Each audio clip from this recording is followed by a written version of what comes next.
سلام. توی این ویدیو می‌خواستم در مورد دانشگاه مدیپول استانبول باهاتون صحبت کنم. این دانشگاه دو تا شعبه داره. شعبه استانبول و شعبه آنکارا. شعبه استانبولش مورد تایید وزارت بهداشت ایران، ولی شعبه آنکارا نه. در مورد این دانشگاه خیلی صحبت‌ها میشه کرد. یکیش این که این دانشگاه مخصوصا رشته پزشکیش خیلی معروفه توی ترکیه. نفرات برتر کنکور ترکیه خودشون دانشگاه مدیپول رو انتخاب میکنن. تو سال گذشته تو 50 نفر اول رتبه کنکورهای ترکیه 32 نفر پزشکی انگلیسی این دانشگاه انتخاب کردن که بهش میگن یوتفه و این یوتفه خیلی معروفه. البته که باید بگم دانشگاه مدیپول یه ذره دانشگاه سختگیریه به نسبت بقیه دانشگاه‌ها و سختگیریش هم بی‌دلیل نیست، چون این دانشگاه مستقیما مورد تایید آمریکاست و حتی دانشجوهای پزشکی میتونن 2 سال آخر تحصیلشون رو توی دانشگاه هاروارد آمریکا بگذرونن. این خیلی صحبت بزرگیه و خیلی اعتبار این دانشگاه رو نشون میده.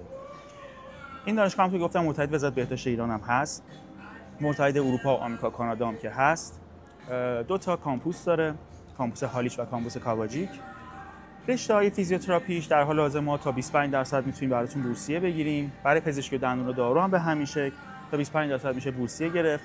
این دانشگاه هم تام بورس داره، میتونید قیمتش رو این پایین ببینید.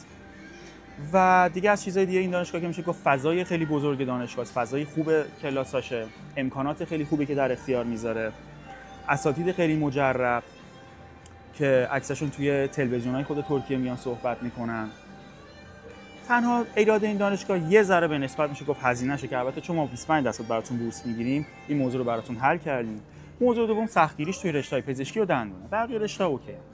یعنی بیشتر به کسایی توصیه میشه که دانشجوهایی که سخت کوش هستن و پذیرش این دانشگاه هم مثل بقیه دانشگاه بدون آزمونه، با مدرک دیپلم و ریزومه. رو شرط سن هم نداره و لازم نیست یعنی سن باشید برای پذیرش گرفتن. پذیرشتون هم 1 روزه صادر میشه.